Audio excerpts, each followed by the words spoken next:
Snow fell in silence upon Thornwood Manor, each flake descending like a whispered accusation against the grey December sky, blanketing the ancient estate in a shroud of white that seemed to mirror the cold fury radiating from within its stone walls. The servants moved through the corridors with hushed steps and downcast eyes, their whispers carrying the scandal that would stain these halls for generations to come. Lady Eleanor Ashford, the Duchess of Thornwood, wife of Lord Adrian Blackwood for 2 years, was being led away in disgrace, banished like a common criminal from the only home she had known since her marriage. In the great hall, where firelight cast dancing shadows across portraits of Blackwood ancestors who stared down with stern disapproval, Eleanor stood with her hands folded before her face pale as the snow outside, her dark eyes fixed upon some distant point, as though she could will herself away from this moment, from the man who stood before her with such terrible rage in his countenance. Adrian Blackwood, Duke of Thornwood, a man whose very name commanded respect, and whose military reputation had been built upon unwavering loyalty and tactical brilliance, felt betrayal burn through his veins like poison. The evidence lay before him on the mahogany desk, letters in his wife's delicate handwriting, correspondence intercepted by his network of informants, each one detailing troop movements, supply routes, strategic plans that should never have left the confines of his study. She had met with known enemy agents, this he knew with certainty, had passed secrets that could have destroyed him, that could have led to the deaths of his men, to the downfall of everything he had sworn to protect. "Have you nothing to say?" His voice, when it came, was harsh as winter wind, and Eleanor flinched almost imperceptibly, the only sign that she was not carved from marble. She looked at him then, and in her eyes he saw not the defiance he expected, not the cunning of a spy caught in her treachery, but something that looked disturbingly like sorrow, like acceptance of a fate she had known would come. "I have nothing to say, my lord," she whispered, and her voice trembled only slightly, a leaf barely stirred by autumn's breath. Adrian's jaw clenched, his hands fisting at his sides as he struggled against the urge to demand answers, to shake the truth from her, to understand how the woman who had sat across from him at breakfast, who had tended the garden with such gentle care, who had just begun, to make him feel something other than the emptiness he had carried since the war, could have betrayed him so completely. "Then you leave me no choice," he said, and the words fell like stones into deep water. "You are banished from Thornwood, from all my properties, from society itself. You will take nothing but what you wear, and will depart within the hour." Eleanor nodded once, a slight inclination of her head, and turned toward the door where the housekeeper waited with tears streaming down her weathered face. On the desk, beneath the damning letters, lay a sealed envelope in Eleanor's hand, addressed simply to Adrian. But he did not see it then, his vision clouded by rage and the terrible ache of what he believed was her betrayal. "But before our lover's fate is revealed, subscribe so you never miss a chapter of romance and scandal, and tell us in the comments, where are you watching from? Now, let's begin." The carriage that bore Eleanor away from Thornwood rattled over frozen roads toward the northern border of Adrian's vast holdings, toward a cottage so remote that even the nearest village lay 3 miles distant, a place where disgrace could be hidden from polite society's prying eyes, where a fallen duchess might live out her days in the obscurity her supposed crimes demanded. Eleanor sat with her hands clasped in her lap, her thin cloak pulled tight against the December cold that seeped through the carriage walls, and as the miles stretched between herself and the only home she had known these past 2 years, memory overtook her with the force of a winter gale, carrying her back to the beginning, to the day her father had informed her of the arrangement with the Duke of Thornwood, a military hero recently returned from the wars, a man of impeccable lineage and vast fortune, who required a wife to secure his line and manage his household. She had been 20 then, hopeful despite the mercenary nature of the arrangement, for she had heard tales of the Duke's honour, his courage, his devotion to duty, and she had allowed herself to dream that perhaps duty might grow into something warmer, something true. How naive she had been, standing in Thornwood's chapel on their wedding day, meeting Adrian's grey eyes for the first time, and finding there only cool assessment, the gaze of a man fulfilling an obligation, nothing more. The months that followed had been a study in loneliness, Adrian polite but distant, his days consumed with estate business and military consultations, his evenings spent in his study with maps and correspondence, while Eleanor wandered the vast manor like a ghost, trying to make a home of rooms that echoed with emptiness, trying to build warmth where none existed. She had persevered, tending the gardens with her own hands despite the head gardener's protests, establishing charitable works in the village, learning the names of every servant, reading the books in Adrian's library, and leaving notes in the margins that she hoped he might find, and perhaps,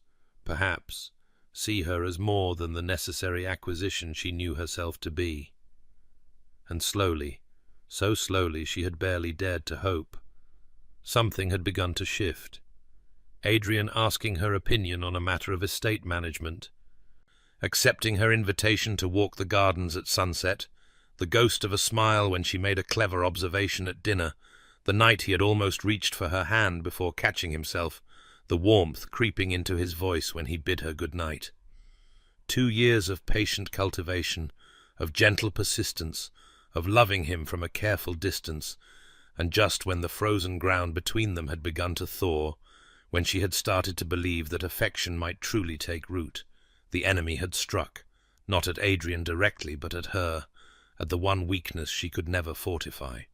Her younger brother Thomas, captured during his military service, held hostage in conditions she dared not imagine, his life the price of her cooperation. The letters she had been forced to copy, the meetings with men whose eyes held nothing but calculation and cruelty, the careful dance of appearing to betray while feeding them useless information, praying that Adrian's brilliance would see through the false intelligence, that Thomas would survive, that somehow this nightmare would end without destroying everything. It had all been for nothing, for here she was, banished and branded traitor, unable to speak the truth that would endanger both the men she loved most,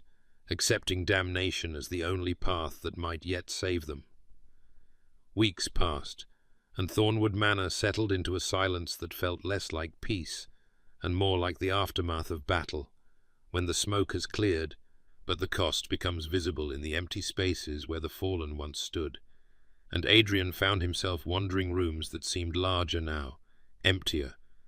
though nothing physical had changed except the absence of one slender woman who had moved through these halls like a whisper he had barely acknowledged until she was gone. He told himself that his sleeplessness was merely the restlessness of a mind accustomed to military campaigns and strategic planning, that the hollow feeling in his chest was satisfaction at having protected his household from betrayal, that justice had been served and he should feel vindicated. Yet vindication tasted like ash, and sleep eluded him night after night as he lay staring at the canopy of his bed, seeing again and again that last look in Eleanor's eyes. Not the defiance of a spy caught in her treachery, not the hatred of a wife wronged, but something that haunted him far more deeply, a sorrow so profound it seemed to contain depths he had never bothered to explore, an acceptance that spoke of sacrifices he could not begin to understand. He noticed things he had been too consumed with anger to see before. Her books left open in the library, pages marked with her careful notations, observations about estate management and agricultural improvements that showed a mind far more engaged with Thornwood's welfare than he had credited. And when he walked past the gardens she had tended with her own hands, he saw how they had begun to wither without her care, the roses drooping as though mourning their mistress, the herb garden growing wild and untended despite the groundskeeper's efforts, for it had been Eleanor's touch, Eleanor's gentle persistence, that had coaxed such beauty from the earth. The village sent inquiries about the charitable works she had established, the school for tenant children that would close without her patronage, the widow's fund she had personally administered, the sick she had visited with her own hands despite his butler's protests about propriety, and Adrian realized with growing discomfort that Eleanor had woven herself into the fabric of Thornwood in ways he had never bothered to observe, had created something real and good, while he had dismissed her as merely the necessary ornament of his household. His friend and confidant, Captain James Hartford, visited on a February afternoon when frost still clung to the windows, and over brandy in the study, Hartford studied Adrian with the shrewd gaze of a man who had served beside him through blood and fire, who knew when something troubled the Duke beyond the usual concerns of estate and politics. "Are you certain of what you saw, Adrian?" Hartford asked carefully, swirling amber liquid in his glass, and Adrian felt anger flash through him at the question, at the doubt it implied. "The evidence was irrefutable," Adrian said, but even as he spoke the words, they felt rehearsed, hollow, a shield against the whispers of uncertainty that had begun to plague his thoughts. "Evidence can be manufactured," Hartford observed mildly, "and I wonder, my friend, why a woman accused of treason would accept banishment without a single word in her own defense, why she would not rage or weep or plead innocence as any guilty person would, knowing that silence sealed her fate." Adrian had no answer, could only dismiss his friend's concerns with a wave of his hand. But that night he lay awake once more, haunted not by certainty, but by doubt, by the ghost of sorrow in Eleanor's eyes, by the terrible possibility that he had made a mistake whose consequences he could not yet comprehend. The cottage that had become Eleanor's prison sat at the edge of a dark wood where winter winds howled through bare branches like the keening of ghosts, a structure so small and mean that the entirety of it would have fit inside Thornwood's entrance hall, with walls that let in the cold, and a hearth that devoured what little firewood she could gather from the frozen forest.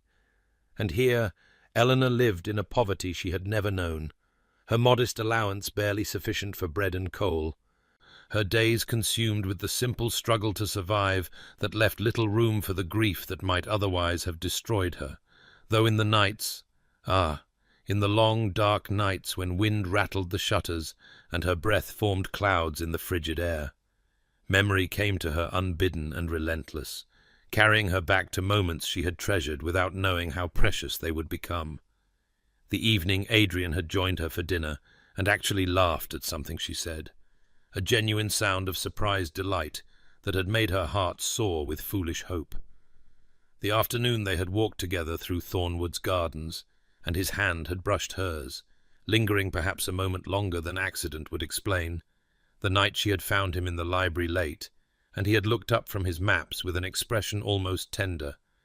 had nearly spoken words that died unborn on his lips, but left their ghost in his eyes, had made her believe that perhaps he was learning to care for her as she had come to care for him, with a love that had grown quietly in the shadows of their arrangement until it filled her entire heart, a love she had never spoken aloud, and now never could. She tended a small garden plot behind the cottage when the ground permitted, coaxing winter vegetables from the reluctant earth with the same patient devotion she had once offered to the roses at Thornwood, and sometimes she wrote letters she would never send, pouring onto paper all the words she could not speak, explanations and apologies and assurances that Thomas was safe, that the intelligence she had provided was worthless, that Adrian need never fear she had truly betrayed him. Though what did it matter now? What good were explanations when he had already judged and condemned her, when the very sight of her must fill him with disgust and rage? But even in her exile, even in her acceptance of this fate, she prayed for him, whispered entreaties to a God who seemed as distant as the husband she had lost, begging that Adrian be kept safe, that the enemies who had used her so cruelly would never succeed in harming him, that he would live long and well, even if she could not be part of that life.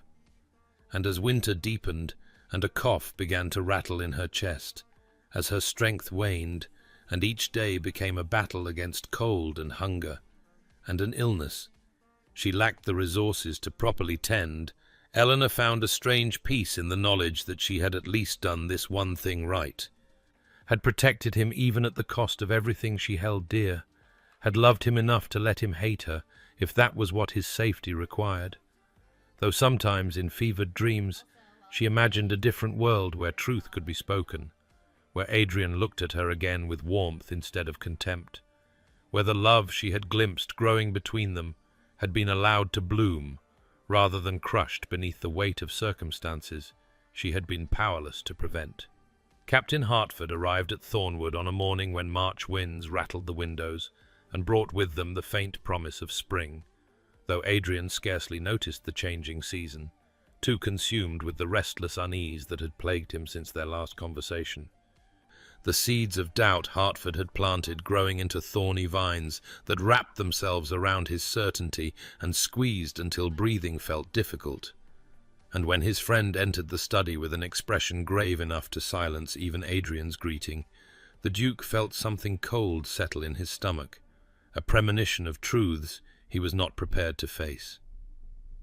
"There has been an attempt on your life," Hertford said without preamble, laying a dispatch on Adrian's desk with hands that trembled slightly, a detail that frightened Adrian more than the words themselves, for Hertford was not a man given to visible emotion, had faced cavalry charges and cannon fire with steadier hands than these. "Last night, in London, an assassin entered your townhouse. Thank God you were here at Thornwood, or we would be having a very different conversation, my friend." Adrian stared at the report, reading of poison meant for his evening wine, of a servant's chance discovery, of the assassin's capture and subsequent death before he could be questioned, and felt the world tilt beneath him as Hertford continued speaking, his voice tight with something that sounded like barely controlled fury. "This is the plot you thought Eleanor exposed, Adrian, the great conspiracy you believed she revealed through her supposed treachery. Except it has succeeded in a different form entirely, which makes no sense if she was truly working with your enemies, for why would they still be attempting to kill you if she had already provided them the intelligence they needed?" The logic was irrefutable, damning, and Adrian felt his carefully constructed narrative of betrayal begin to crumble like ancient stone. "Perhaps they no longer trust her," he said, but the words sounded weak even to his own ears. Desperate. Hertford shook his head and produced another document from his coat, this one sealed with wax that had been broken, edges charred as though rescued from flames.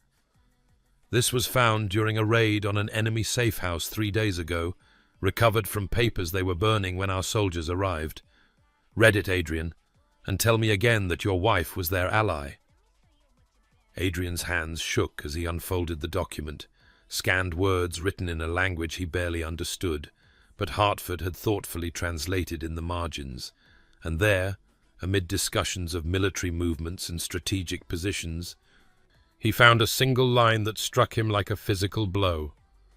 "The Duke's wife remains an obstacle. Her interference has cost us valuable time, and she must be removed from the equation before we proceed." Not an ally, an obstacle.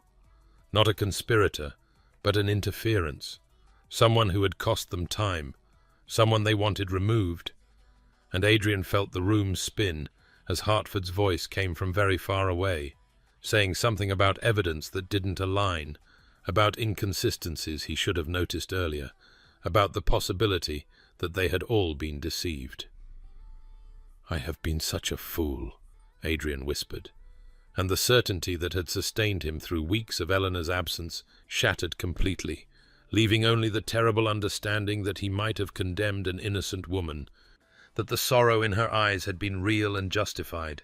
that every sleepless night and every moment of hollow victory had been his conscience trying to tell him what his pride refused to hear.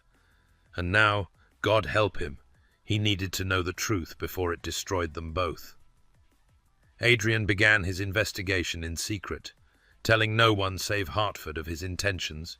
for he could not bear the thought of raising false hope or appearing the fool if his suspicions proved unfounded, though in his heart he already knew with terrible certainty that he had wronged Eleanor beyond measure, and the knowledge sat in his chest like a stone that grew heavier with each new revelation he uncovered. He started with the meetings that had formed the backbone of his accusations, visiting the locations where Eleanor had allegedly conspired with enemy agents, and at each place he found witnesses Hertford had not thought to question thoroughly before, people who remembered the Duke's wife not with the calculating composure of a spy, but with expressions of barely concealed anguish, a street vendor who recalled how her hands had shaken as she waited outside a tavern, a shopkeeper who had seen her emerge from one such meeting with tears streaming down her pale cheeks, details that spoke not of conspiracy, but of desperation, of a woman trapped in circumstances beyond her control. At the Rose and Crown, a tavern on London's seedier edges, where Eleanor had been seen with a known foreign agent, the proprietor, a grizzled man named Simmons, who had served soldiers in his youth, studied Adrian with shrewd eyes before speaking words that cut like knives. "Your lady wife came here 3 times that I recall, and each time she asked after her brother, kept demanding to know if Thomas Ashford was alive, if there was any way to secure his release, and that snake she met with, he played her like a fiddle, made promises he never intended to keep, and I could see it was breaking her heart, but she kept coming back, kept asking, kept hoping." Thomas Ashford, Eleanor's younger brother, a name Adrian had heard perhaps twice in their 2 years of marriage, a young officer serving abroad, whom Adrian had dismissed from his thoughts entirely,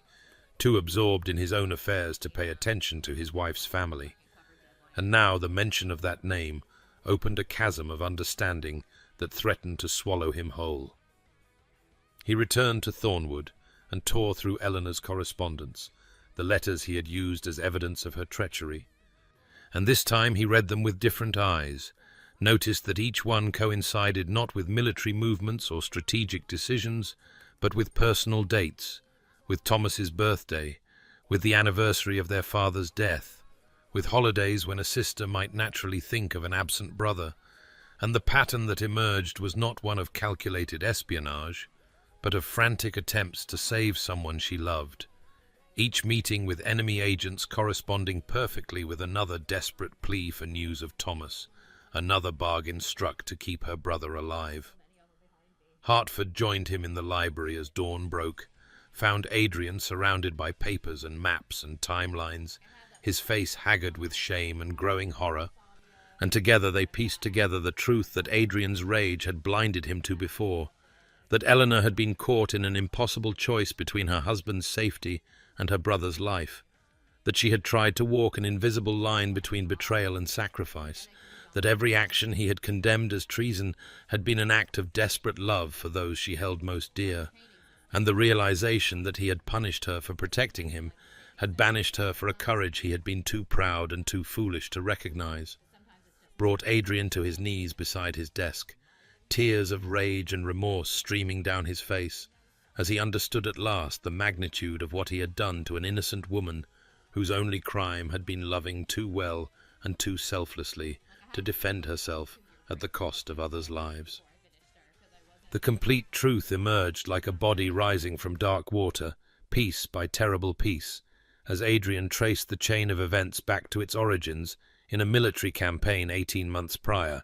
when Lieutenant Thomas Ashford had been reported missing after a skirmish near the border, presumed captured, but with no official confirmation, no ransom demands through proper channels, nothing but silence that had apparently driven Eleanor to desperate measures Adrian had been too self-absorbed to notice, and through contacts in the War Office and interviews with Thomas's commanding officers, Adrian learned that enemy agents had indeed taken the young lieutenant prisoner, had held him in conditions too horrific to contemplate, and had used him as leverage against his sister in a plot so cunningly designed that Adrian himself had played perfectly into their hands by believing the worst of his wife without question. Hertford helped him reconstruct the timeline, matching Eleanor's meetings with the coded letters Adrian had intercepted, and what had seemed like damning evidence of espionage revealed itself instead as a masterwork of misdirection. Eleanor had copied information, yes, but always intelligence that was outdated or subtly altered, troop movements that had already occurred, strategic plans that had been abandoned, supply routes no longer in use, feeding her brother's captors just enough to keep them believing she was cooperating while actually providing nothing of value, protecting Adrian's interests even as she sacrificed her own reputation and safety to keep Thomas alive. The letters she had written in her own hand, the ones Adrian had used to condemn her, had been dictated by the enemy agents who held her brother, and she had transcribed them exactly as instructed because deviation meant Thomas's death. But she had also, Adrian now understood with dawning admiration and crushing guilt, embedded tiny inconsistencies that would have alerted anyone actually paying attention, dates that didn't quite align, details that contradicted known facts, subtle signals that this information was unreliable, signals Adrian had been too blinded by wounded pride to recognize, too ready to believe betrayal because believing in Eleanor's love would have required him to acknowledge his own growing feelings and the vulnerability they represented. The enemy's plan had been elegant in its cruelty. Force Eleanor to appear to betray her husband, drive a wedge between them, isolate her from Adrian's protection, and then, once she was banished and helpless, extract real intelligence through threats against both Thomas and Adrian himself, using her continued love for them both as the weapon to compel her cooperation. Except Eleanor had somehow managed to orchestrate Thomas's escape before that final phase could be executed, had played her part so convincingly that even Adrian had been deceived while simultaneously working behind the scenes to save her brother, and the realization that she had been protecting him at every turn,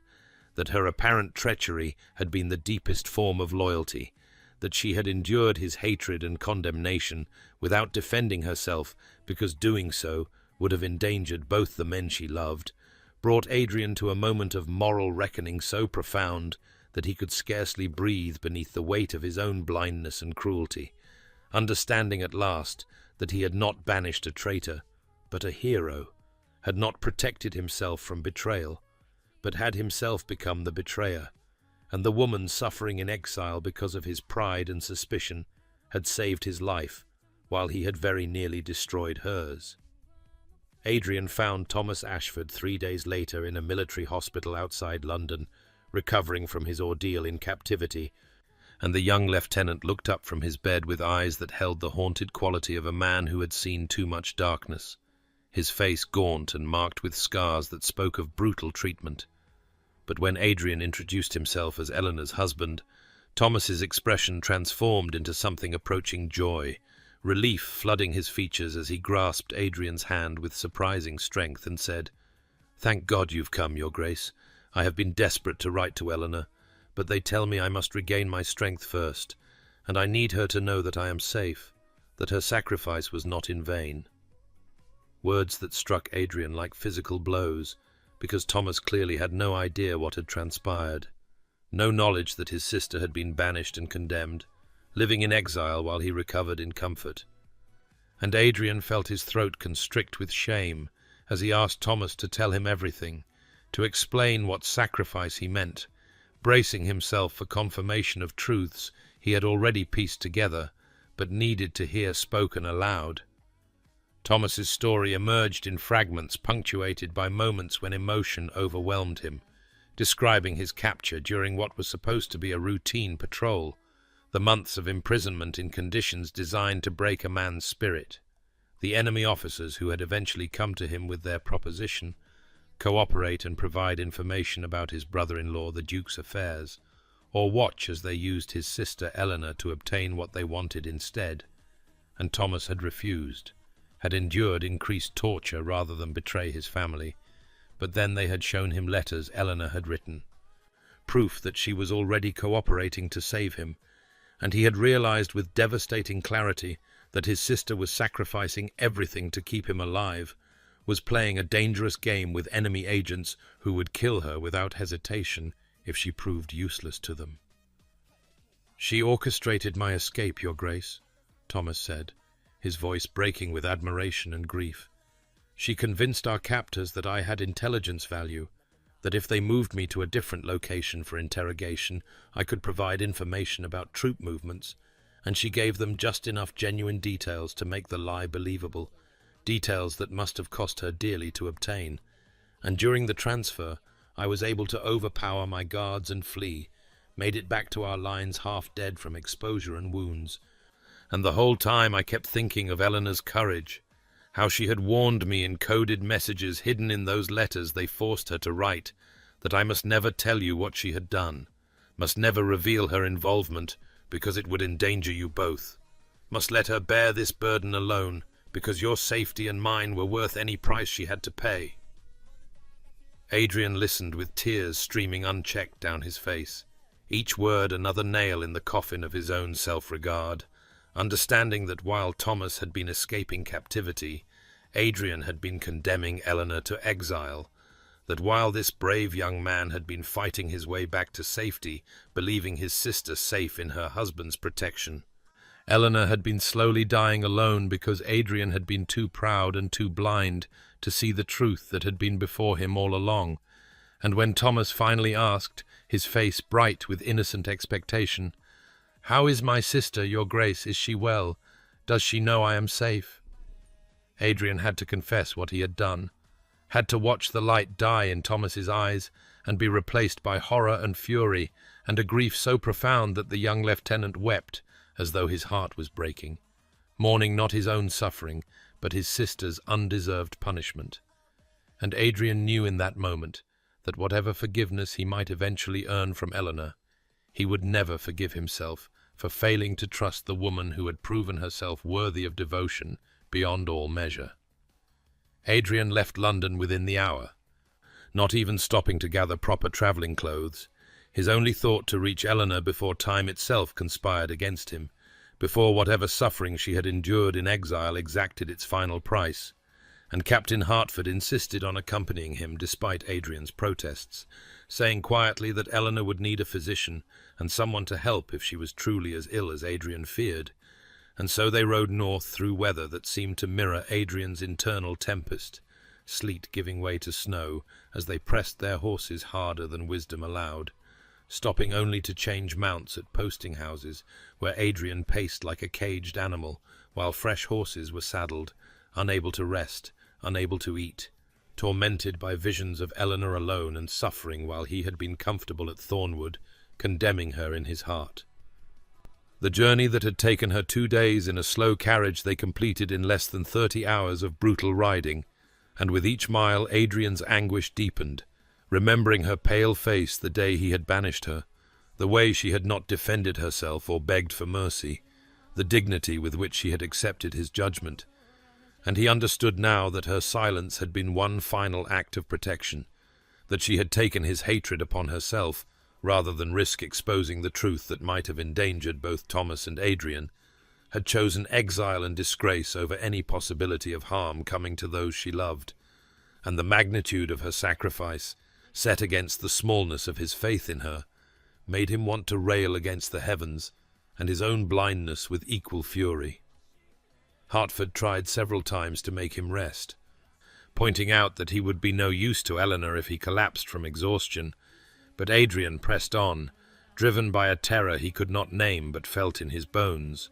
some premonition that every moment wasted brought Eleanor closer to slipping beyond his reach forever. And when they finally crested the hill that overlooked the valley where the cottage stood, Adrian's heart seized in his chest, because the small stone building looked abandoned, no smoke rising from the chimney despite the bitter cold. Snow drifted against the door, as though no one had passed through it in days, the windows dark and lifeless, and he spurred his exhausted horse down the slope, with Hertford calling after him to be careful, to wait. But Adrian could not wait,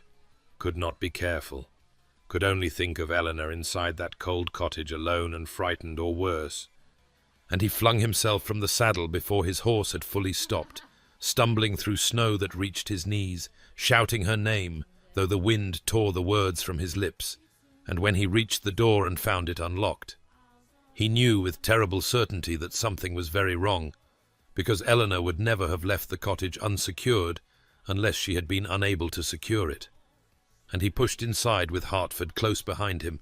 calling for Eleanor in a voice that cracked with desperation. And in the dim light that filtered through ice-glazed windows, he saw the cottage's single room in disarray, as though she had tried to maintain order, but had gradually lost the strength. And then he saw her, a small form huddled beneath inadequate blankets near the cold hearth, so still that for one heart-stopping moment he thought he had arrived too late, thought that his cruelty had killed the woman who had saved his life, and he was across the room in 3 strides, falling to his knees beside her, reaching for her with hands that shook, whispering her name like a prayer he had no right to speak. Eleanor's skin burned with fever when Adrian touched her face, and her eyes, when they fluttered open at the contact, held no recognition, only the glazed confusion of delirium, and she whispered something he could not understand, words that might have been his name or might have been prayers, and Adrian gathered her into his arms with a gentleness that belied his desperation, shocked by how light she had become, how fragile. This woman who had once moved through Thornwood's halls with such quiet grace now felt as though she might break beneath the weight of his touch, and he called for Hertford with a voice that cracked, shouting that they needed a physician immediately, that Eleanor was dying, and Hertford was already moving, his military training evident in the swift efficiency with which he assessed the situation and promised to ride for the nearest doctor, to return within hours no matter what it took. And then Adrian was alone with Eleanor in that cold cottage, alone with the consequences of his cruelty made manifest in her wasted form and laboured breathing, and he carried her to the narrow bed, tried to warm her with his own coat and every blanket he could find, built up the fire with hands that shook so badly he could barely strike the flint. And all the while she murmured in her fever fragments of thoughts that pierced him like arrows, because in her delirium she could not guard her heart, could not hide the truths she had kept locked away during her exile. "Thomas must be safe," she whispered against Adrian's chest as he held her. "Please, God, let Thomas be safe. I promised Mother I would protect him, promised I would keep him from harm, no matter the cost." And then later, her voice so faint he had to lean close to hear, "Adrian will be safe now. The false intelligence will mislead them. He will not know how close death came, will not know that I chose his life over my own happiness, over everything." And Adrian wept openly as he listened, pressing his face against her hair, begging her forgiveness, though she could not hear him through the fever's grip. And sometimes she called his name in tones of such longing that he wanted to die from the pain of it, wanted to trade places with her, to bear the suffering he had inflicted through his blind pride and wounded vanity. Hours passed in agony as he fought to keep her warm, to coax water past her cracked lips, to will her to survive through sheer force of desperate love. And in her fevered rambling, she spoke of moments he had forgotten or never fully noticed. The night at Thornwood, when he had smiled at something she said, and she had treasured that smile like a precious gift. The morning he had asked about her charity work, and she had dared to hope he might be learning to care for her. The afternoon in the garden when their hands had touched, and she had felt such joy at the simple contact that she had written about it in a diary he had never known existed, and with each revelation Adrian understood more fully what he had destroyed, what treasure he had cast aside in his arrogance, believing himself wronged when in truth he had been loved with a devotion he had never deserved and certainly had never earned. And when Hertford finally returned with the elderly physician from the village, the doctor's face grew grave as he examined Eleanor, and he told Adrian in tones that offered little comfort that she was very ill indeed,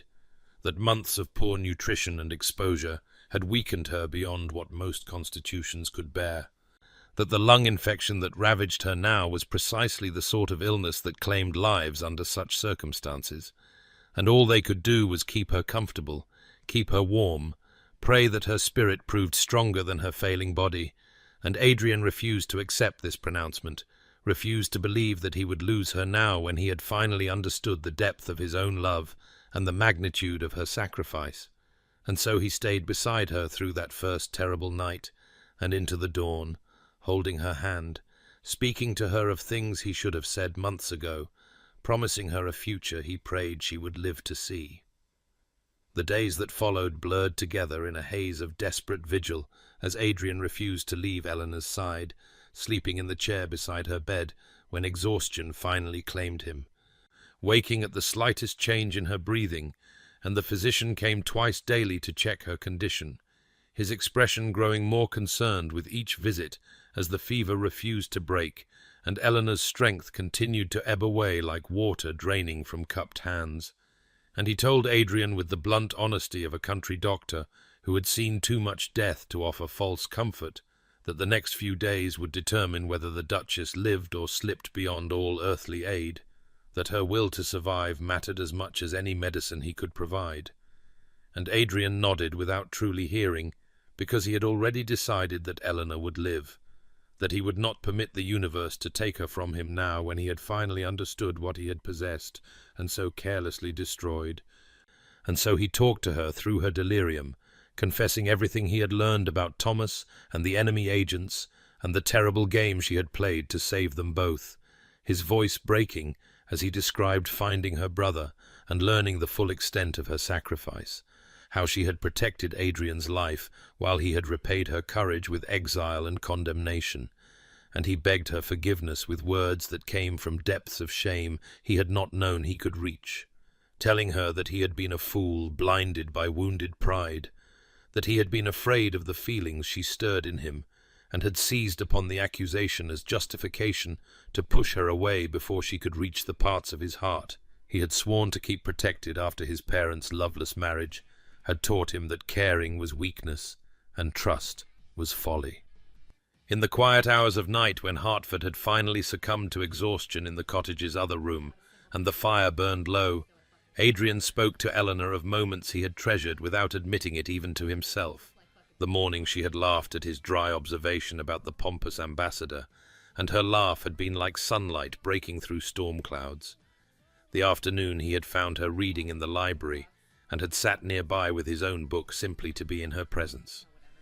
Though he had told himself it was mere coincidence, the evening she had worn blue silk to dinner, and he had been struck speechless by her beauty, but had hidden his reaction behind cold formality because he had not known how to navigate the dangerous waters of genuine feeling, and he told her unconscious form that he had been falling in love with her in those final weeks before the accusation, that he had been terrified by the vulnerability she inspired, and had almost been relieved when the evidence of her supposed betrayal had given him excuse to retreat behind anger and righteousness. And this admission cost him more than all the rest, because it meant acknowledging that he had wanted to believe the worst of her, had chosen suspicion over faith, because faith required courage. He had lacked, and he wept as he confessed this ugliest truth, his tears falling on her fevered face as he begged her to live so he could spend the rest of his days proving himself worthy of the love she had given so freely and that he had trampled beneath his boots, promising her that if she would only open her eyes and come back to him, he would devote every breath to her happiness, would never again doubt her,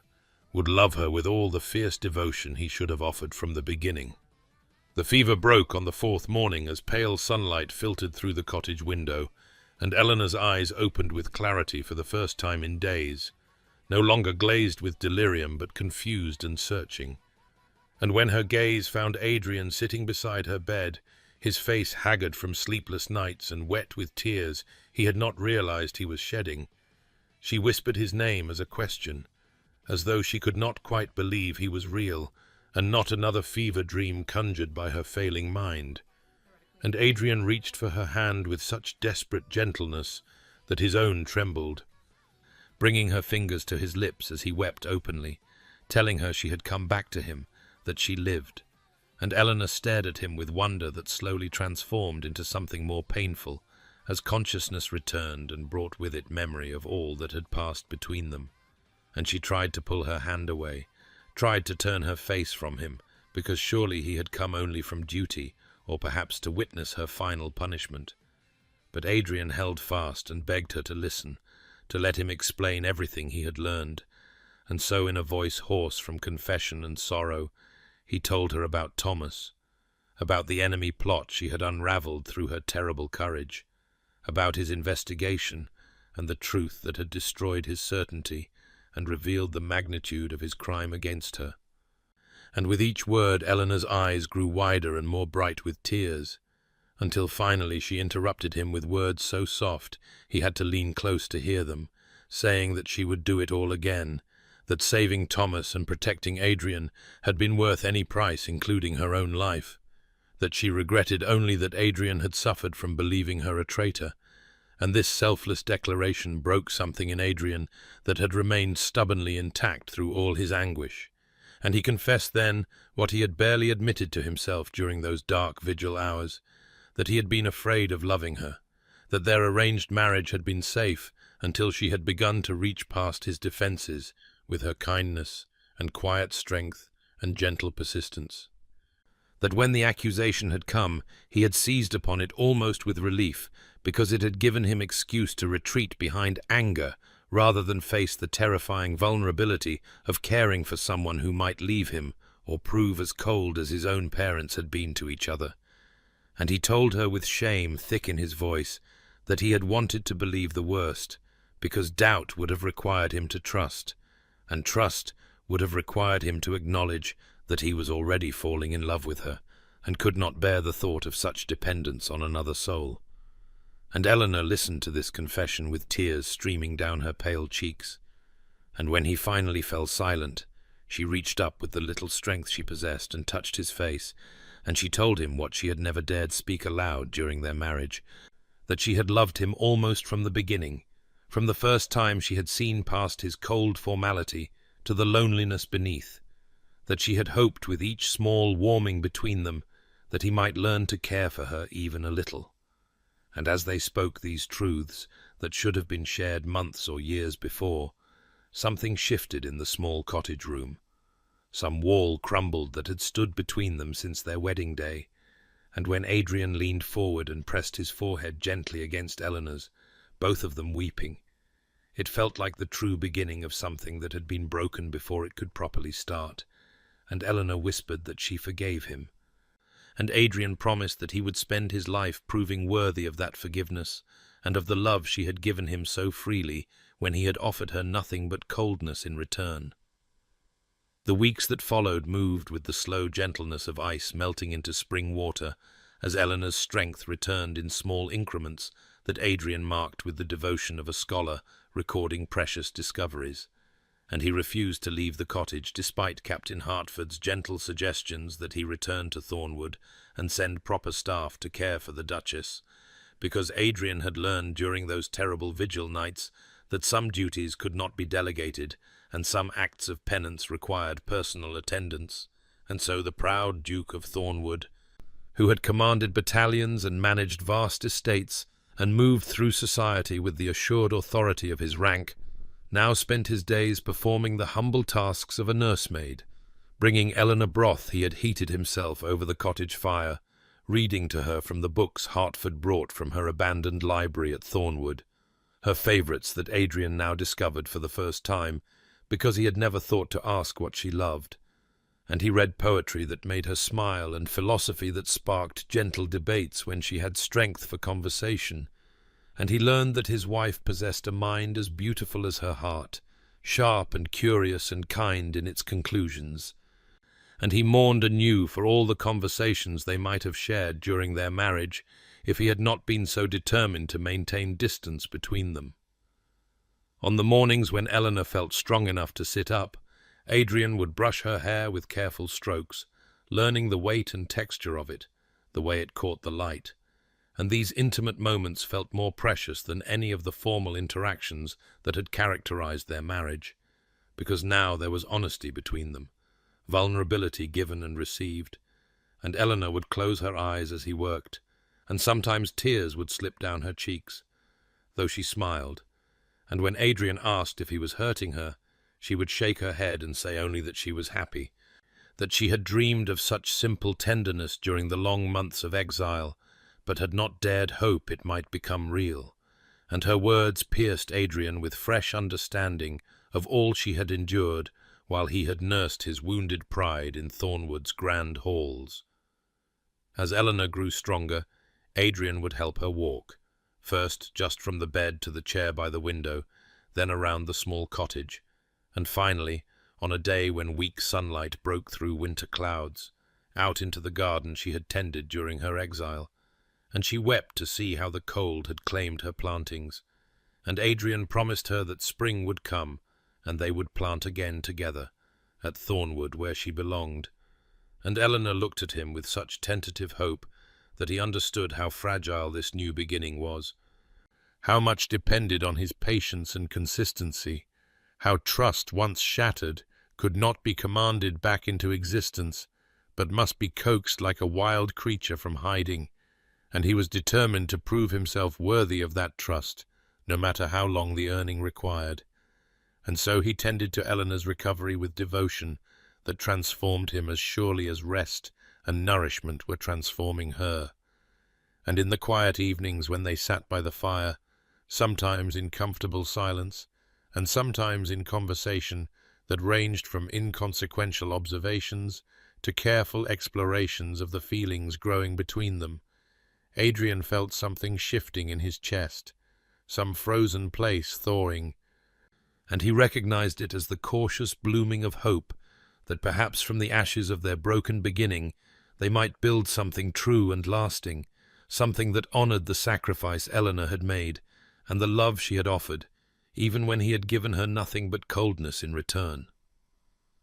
The journey back to Thornwood took place on a morning when the first hints of spring touched the air, when snow had begun its retreat and revealed patches of dark earth beneath, and Eleanor sat wrapped in furs within the carriage Adrian had brought, still pale but no longer fragile, her eyes drinking in the landscape she had thought never to see again. And Adrian sat across from her, unable to look away from her face, memorizing each expression that crossed it. The wonder and trepidation mingled there, because he understood that she was returning not to the cold manor she had left in disgrace, but to something unknown, and he had worked in secret during her recovery to ensure that her homecoming would be different from her banishment, that every detail would speak of honor restored and devotion offered. And when the carriage turned up the long drive to Thornwood, and Eleanor caught her first glimpse of the great house rising against the pale sky, Adrian watched her carefully for signs of distress, ready to turn back if this was too much too soon. But Eleanor merely reached for his hand and held it tightly, and he knew she was gathering courage for whatever awaited within those walls that had witnessed their broken beginning. The servants stood assembled in the entrance hall, not as they had stood on that terrible winter day when Eleanor had been led away in shame with averted eyes and whispered judgments, but with faces open and welcoming, and Mrs. Thornbury, the housekeeper, stepped forward with tears streaming down her weathered cheeks to welcome her Grace home and to beg forgiveness for doubting her. And one by one the staff approached to offer similar words, until Eleanor wept openly at their kindness, and Adrian felt his throat tighten with gratitude that they understood what this homecoming meant, and had chosen to honor it with such grace. He led Eleanor up the grand staircase, noting how she trembled with fatigue from even this small exertion, and when he opened the door to her chambers, she stopped so abruptly that he feared something was wrong. But then he saw her taking in the transformation he had ordered, the cold blue walls repainted in the warm rose she had once mentioned preferring, her books returned to shelves and arranged by subject as she liked them, the windows fitted with new curtains that would let in the morning sun she loved, fresh flowers on every table despite the season, and Eleanor turned to him with such an expression of wonder that Adrian knew every hour spent planning these details had been worth the effort, and she whispered that it was beautiful, that it looked like a home rather than a museum, and Adrian told her softly that he wanted her to be happy here, that Thornwood had been merely a house until she had briefly made it something more, and he promised that never again would he doubt her. Never again would he allow pride or fear to blind him to her truth, and Eleanor reached up to touch his face with fingers that still trembled from weakness, and she said that she believed him. And those simple words felt like absolution and benediction both, like the first stone laid in a foundation they would build together. And later that evening, when the doctor had examined Eleanor and declared her healing well, Adrian stood with Captain Hartford in the library and accepted his friend's congratulations. But what he felt was not triumph, but humble gratitude that he had been given this undeserved second chance. And he vowed silently that he would spend whatever years remained to him proving worthy of the woman who had loved him, even when he had given her every reason not to. The woman who even now rested upstairs in rooms made beautiful for her return, in the home that was finally, truly, ready to receive her. The months that followed Eleanor's return to Thornwood unfolded with the tentative beauty of spring, revealing itself in small increments, crocuses pushing through snow-softened earth and buds appearing on bare branches. And within the manor walls, Adrian and Eleanor moved through their days learning the careful choreography of a relationship being built rather than assumed, because what had existed between them before had been mere form without substance, obligation without understanding. And now they were attempting something far more difficult and precious, the creation of genuine partnership between two people who had hurt and been hurt, who carried scars that would not fade simply because forgiveness had been offered and accepted. Adrian found himself struggling with guilt that arrived in unexpected moments, when Eleanor would flinch slightly at a raised voice, though it was not directed at her,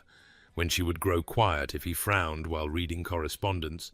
and he understood that his anger during her banishment had left marks deeper than those visible on her too thin frame. And he was learning that rebuilding trust required not grand gestures, but consistent gentleness, required him to moderate his natural intensity, and remember that the woman who sat across from him at breakfast had learned to expect condemnation rather than care from the man who should have protected her above all others. Eleanor navigated her own difficulties in this new arrangement, uncertain sometimes whether to speak her thoughts or hold them safely inside as she had learned to do, unsure whether Adrian's attentiveness would prove lasting or fade once the novelty of his guilt wore thin. And there were moments when she would catch herself watching him warily, searching for signs of the cold duke who had sent her away. And then she would feel ashamed of her doubt because Adrian was trying so desperately to prove himself changed, and she wanted to believe in that transformation, wanted to trust that the tenderness he showed was not performance, but truth. Yet despite these stumbling attempts at understanding, there were moments of grace that gave them both hope.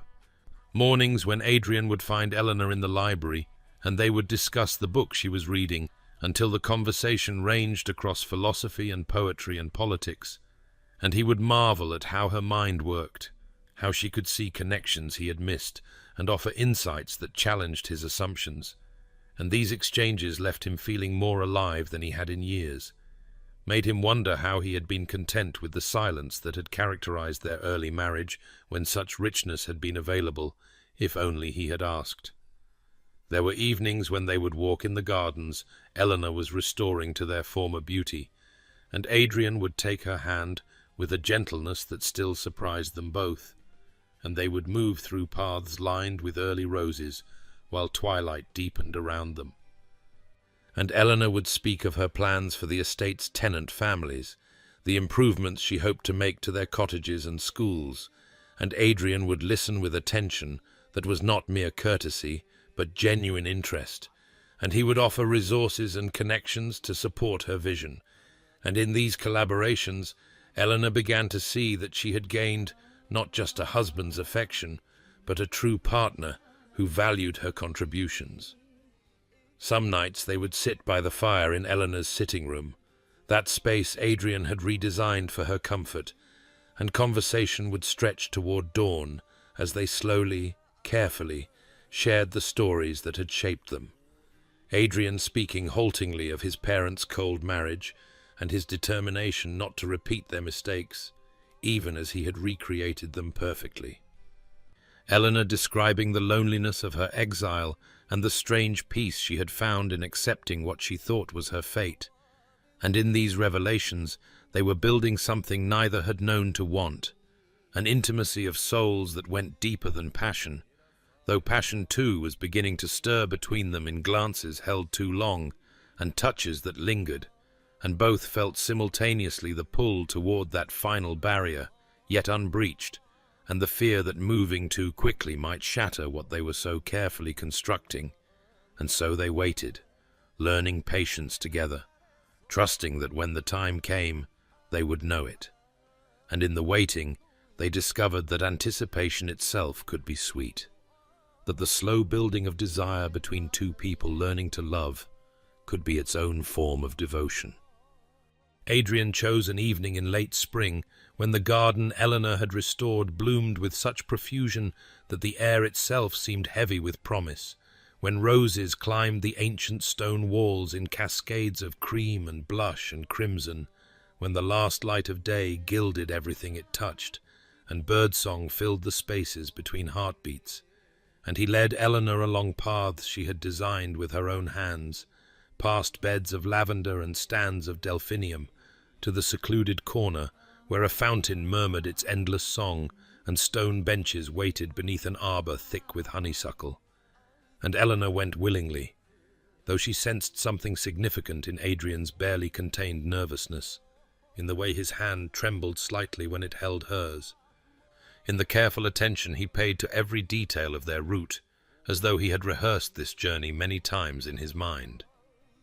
When they reached the arbor, and Eleanor turned to question him with eyes that reflected the golden light, Adrian took both her hands in his, and spoke words he had composed and revised and memorized until they felt true, words about how their first marriage had been a matter of duty and expectation,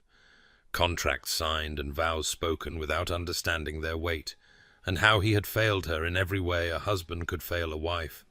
had doubted when he should have trusted, condemned when he should have questioned, banished when he should have protected. And Eleanor began to protest that they had moved beyond such recriminations, but Adrian gently pressed on because this needed to be said, needed to be acknowledged before he could ask what he meant to ask. He spoke of her courage, not just in the sacrifice she had made to save her brother and inadvertently himself, but in the grace with which she had endured exile and near death,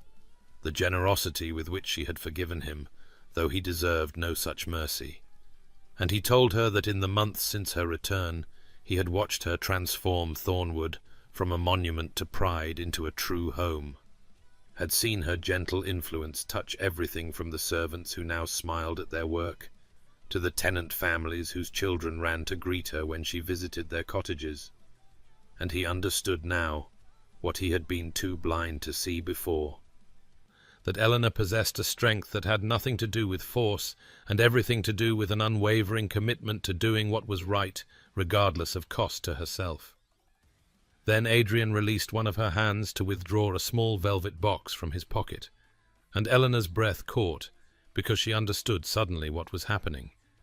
And when Adrian opened the box to reveal a ring very different from the ostentatious diamond he had given her at their first betrothal, a simple band set with her birthstone and engraved with words she could not yet read, he said that he was asking her not as the Duke of Thornwood to Lady Eleanor Ashford, not as an arrangement between families or a matter of social expectation, but as Adrian to Eleanor,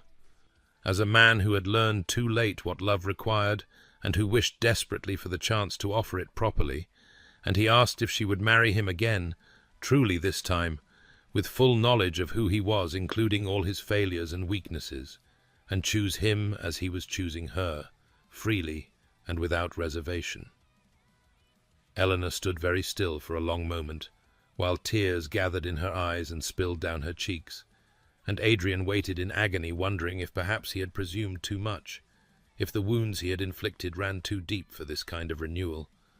But then Eleanor smiled with such radiance that Adrian felt his heart might stop, and she said yes, she would marry him again, that she had hoped for precisely this, though she had not dared to expect it,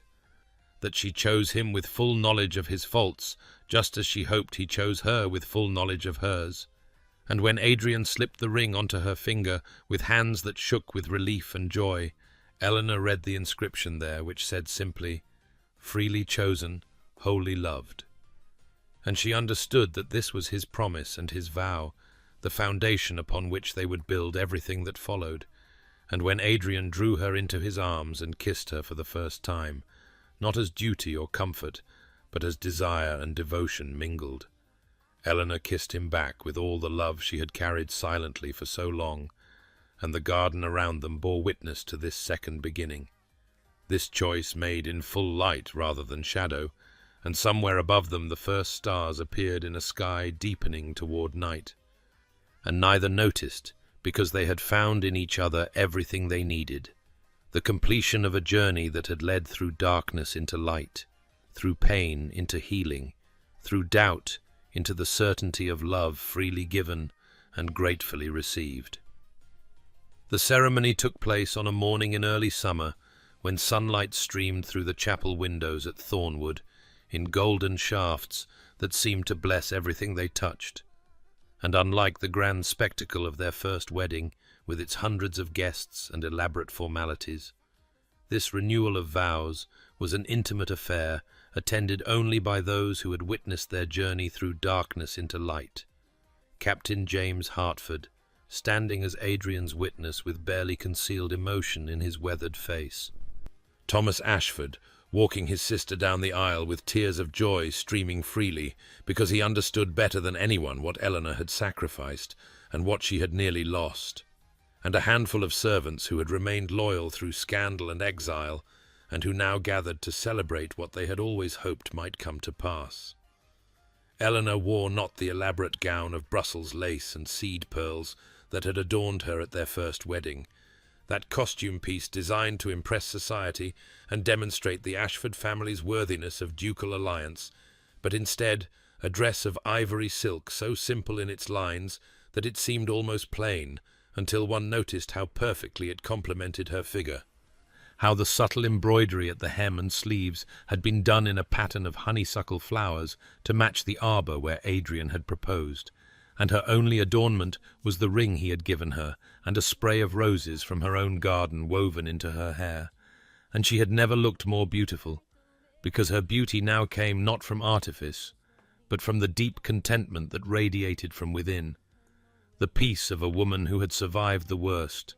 and found herself beloved beyond measure. Adrian stood at the altar watching her approach, and found he could not contain the tears that rose because this woman walking toward him had saved his life without his knowledge, had accepted banishment rather than endanger him further, had forgiven him, though he had failed her catastrophically, and now she was choosing him again freely when she owed him nothing, and he understood with crystalline clarity that he would spend the rest of his life trying to be worthy of such grace, knowing he would always fall short, but finding purpose in the attempt. The vows they spoke were not the standard words prescribed by tradition, but promises they had written themselves in the quiet hours of dawn. Eleanor's voice steady as she pledged to trust him with her fears as well as her joys, to believe in his transformation because she had witnessed its truth in countless small moments, to build with him a life founded not on duty but on genuine partnership and abiding affection. And Adrian's voice broke as he promised to protect not just her safety, but her spirit, to honor her courage by being worthy of it, to choose her every day with the same intentionality she had shown in choosing him, to love her not despite their painful history, but with the depth that history had made possible because suffering shared and overcome had forged between them a bond that easy happiness could never have created. When the chaplain pronounced them husband and wife with a trembling smile, because even he was moved by what he had witnessed,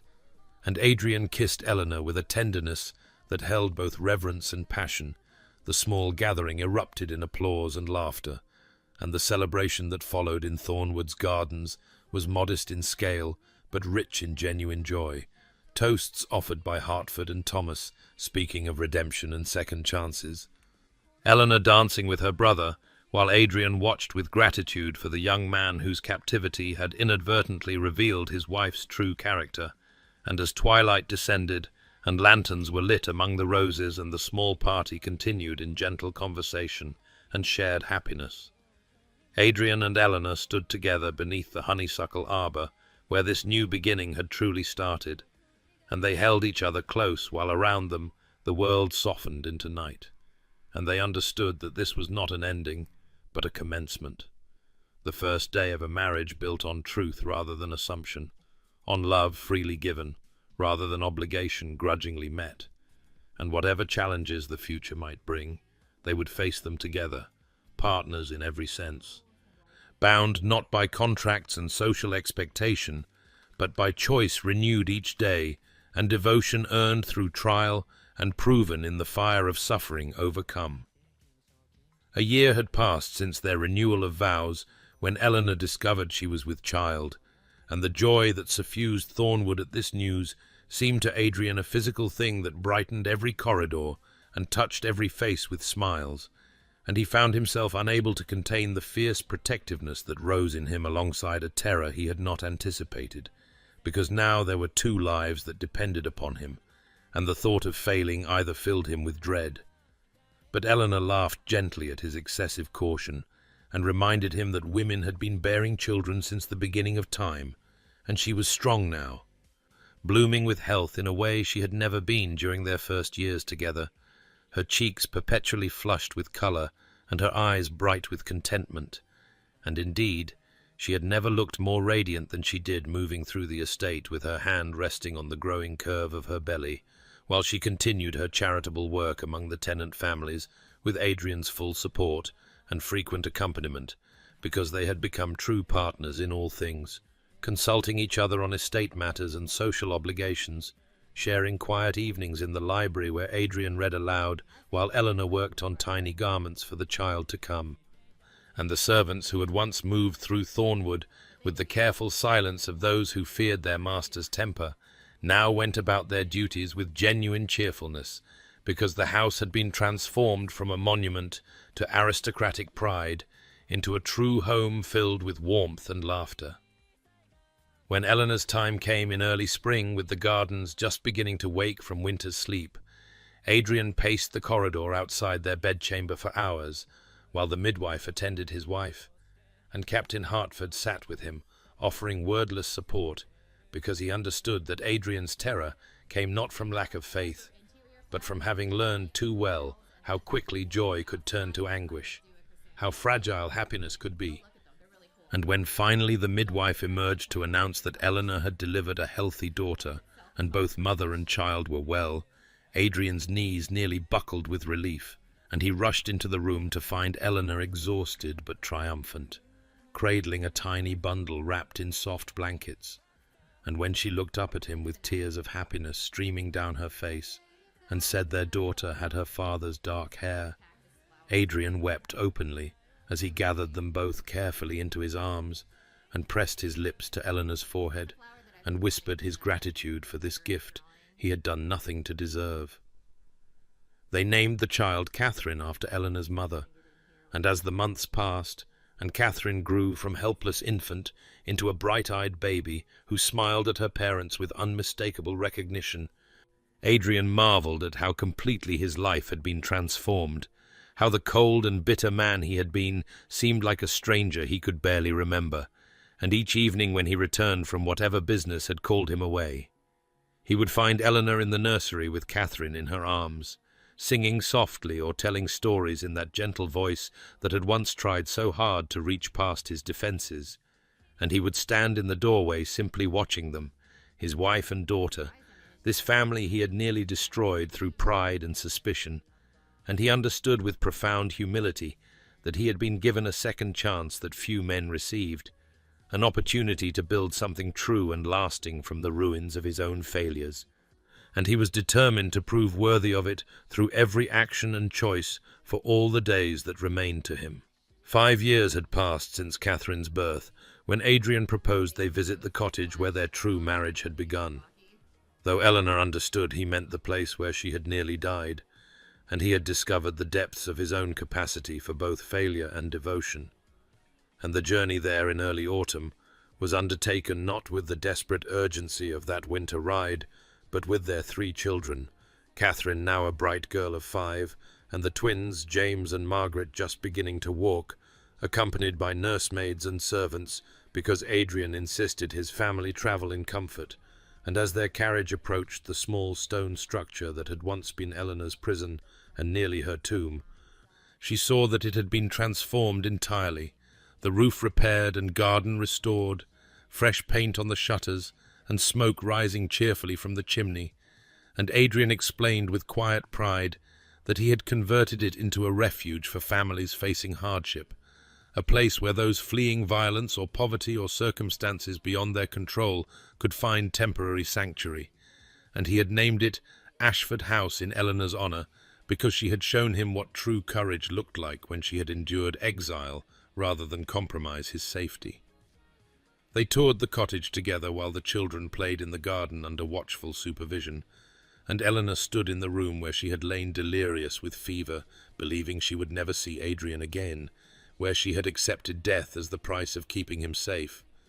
And now that space had been fitted with comfortable beds and warm quilts, shelves stocked with food and medicine, everything a desperate family might need, and she found tears streaming down her face, because suffering that had once seemed senseless had been transformed into purpose, her pain alchemized into compassion for others who walked similar paths. Adrian came to stand beside her and took her hand, his thumb tracing the familiar pattern across her knuckles that had become his habit in moments of deep feeling, and he said softly that he could never undo what he had done to her, could never erase those months of isolation and illness, but perhaps they could ensure that the place where she had suffered became a beacon of hope for others. And Eleanor turned to him with a smile radiant despite her tears, and told him that she would not change their history even if she could, because the man who had banished her in righteous fury had been transformed through remorse and humility into the husband who stood beside her now, and that transformation had been worth every moment of anguish, because it had given them something more precious than the comfortable affection their marriage might have become. It had given them a love forged in fire and proven through the hardest test, a partnership built on bedrock truth rather than surface pleasantries. They walked through the garden where Eleanor had once tended struggling plants with hands weakened by illness, and now it bloomed abundantly with vegetables and herbs for the families who would shelter here. And Catherine ran to them with flowers clutched in her small fists, while the twins toddled after their sister,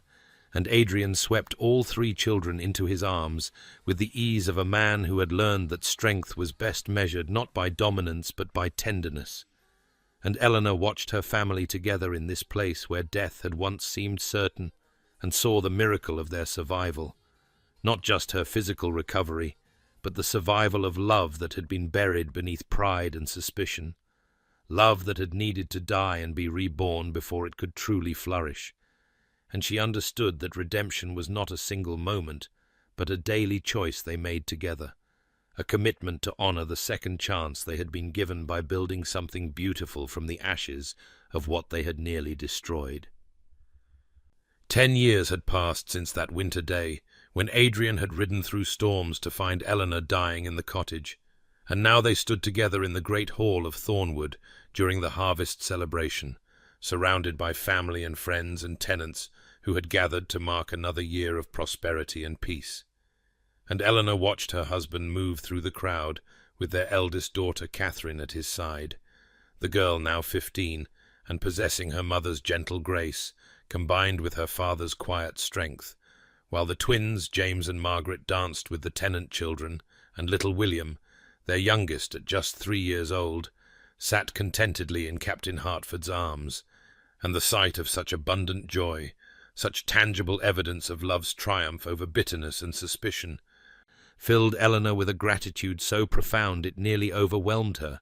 because she understood how easily this could have been lost, how close they had come to destroying something precious through pride and fear and the terrible human tendency to believe the worst rather than hoping for the best. Adrian caught her eye across the room and smiled, that particular smile he reserved only for her, the one that spoke of intimacy and understanding, and a love deepened by surviving what should have broken them. And he made his way to her side, and took her hand with the same reverence he had shown since the day he had begged her forgiveness. And together they slipped away from the celebration to walk through the gardens that Eleanor had restored from their former neglect. Gardens that now bloomed year after year as testament to the power of patient cultivation and faithful tending. And as they moved between the roses and lavender in the soft autumn twilight, Adrian spoke of his continued amazement that she had forgiven him, that she had chosen to build a life with a man who had wronged her so grievously. And Eleanor touched his face gently, and reminded him, as she had countless times before, that forgiveness was not a single act, but a daily choice. Just as love was not a feeling, but a commitment, renewed each morning when they woke together, and each evening when they blessed their children and retired to the chamber they shared as true partners in every sense. Dear listener, you who have journeyed with us through this story of betrayal and redemption, of suffering transformed into purpose and pain alchemized into profound joy, perhaps you wonder what lessons can be drawn from Adrian and Eleanor's tale, what wisdom might be gleaned from their passage through darkness into light. And I would tell you this, that trust, once broken, requires immense courage to rebuild, but the structure that rises from acknowledged failure stands stronger than what was thoughtlessly assumed, that love tested by fire burns brighter than affection that has never known doubt, that humility is not weakness, but the foundation of all genuine connection, that the mistakes we make need not define us if we possess the courage to face them honestly and the determination to become better than we were. Consider your own life and the relationships that matter most to you. Have you allowed pride to build walls where bridges should stand, or permitted fear to silence words that needed speaking? Have you withheld forgiveness from one who truly seeks it, or failed to forgive yourself for failures that have already been pardoned by those you wronged? The path to redemption is never easy, requiring us to abandon the comfortable narrative where we are always right and others always wrong, demanding instead that we see clearly our own capacity for both cruelty and grace. But the reward for such courage is a love that cannot be shaken, because it has already survived the earthquake and been rebuilt on bedrock truth. May you find the strength to offer second chances where they are earned, the wisdom to recognize genuine remorse when it is offered, and the grace to believe that people can change, can grow, can become better than they were when they wounded you. May your nights be peaceful and your heart open to the possibility of redemption, both for yourself and for those who seek it from you, and may you discover, as Adrian and Eleanor did, that the greatest love stories are not those that unfold easily, but those that are won through patience, humility, and the fierce determination to build something true from the ruins of what was lost. This story comes to you from Channel Name, where we believe in the transformative power of second chances. If their journey moved you, consider subscribing to continue discovering tales of love, redemption, and the courage required to begin again.